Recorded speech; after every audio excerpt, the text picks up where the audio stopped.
15 లక్షల రూపాయల అమౌంట్ అనేది ఆ వ్యక్తి కుటుంబానికి పోస్ట్ ఆఫీస్ నుంచి క్లెయిమ్ అయ్యే అమౌంట్ అనేది నెల రోజుల లోపల అమౌంట్ శాంక్షన్ పడిపోతుంది. అలాగే ఏదైనా యాక్సిడెంట్ అయ్యింది, నెల రోజులు అడ్మిట్ అయ్యారు, రోజుకి 1000 రూపాయల లెక్కన కూలీ వస్తుంది 15 రోజులు, అది కూడా మనకి పోస్ట్ ఆఫీస్లోనే వస్తుంది. ఇయర్లీ 775 రూపాయలు లేదా 1000 రూపాయలు 1000 రూపాయల లెక్కన 15 రోజులు వస్తుంది.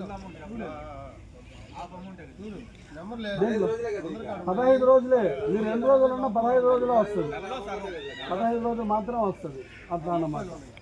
ఈ ఇన్సూరెన్స్కి 775 రూపాయలు కట్టాల్సి ఉంటుంది. అంటే మీరు ఇచ్చే 200 రూపాయల సభ్యత్వంతో మనం ఆల్రెడీ ఈ శ్రామికి లేబర్ కార్డుకి 365 రూపాయలు ఇంకొక ఇన్సూరెన్స్ ఒకటి ఉంది. అదేంటంటే హెల్త్ బాగాలేకుండా ఒకవేళ వ్యక్తి చనిపోతే 2 లక్షల నుంచి 5 లక్షల దాకా ఇన్సూరెన్స్ క్లెయిమ్ అవుతుంది. ఆ ఇన్సూరెన్స్ క్లెయిమ్ అవ్వాలంటే ఈ 365 యాక్సిడెంటల్ డెత్ అయితే ఈ శ్రమ్ కార్డులో 2 లక్షలు, లేబర్ కార్డులో 2 లక్షలు, పోస్ట్ ఆఫీస్ 775 రూపాయలు, 15 లక్షలు క్లెయిమ్ అవుతుంది. అంటే మొత్తం 19 లక్షల రూపాయలు క్లెయిమ్ అవుతుంది యాక్సిడెంటల్ డెత్ అయితే.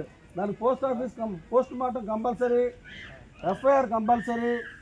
ఇవన్నీ చేసిన తర్వాత మనకి డెత్ సర్టిఫికేట్లో యాక్సిడెంటల్ డెత్ అని వస్తుంది. యాక్సిడెంటల్ డెత్ అంటే ఒకటి మీకు తెలుసు, రోడ్లో గిట్లా ఎలా జరుగుతాయి, ఏదైనా చెట్టు ఎక్కినప్పుడు ఏదో పని చేస్తా పడిపోయినా, బిల్డింగ్ నుంచి పడిపోయినా, పాము గడిచి చనిపోయినా, రూమ్ వల్ల చనిపోయినా, యాక్సిడెంటల్గా హెల్త్ ఇష్యూ వల్ల కాకుండా యాక్సిడెంటల్గా చనిపోయిన ప్రతి దానికి అది క్లెయిమ్ అవుతుంది.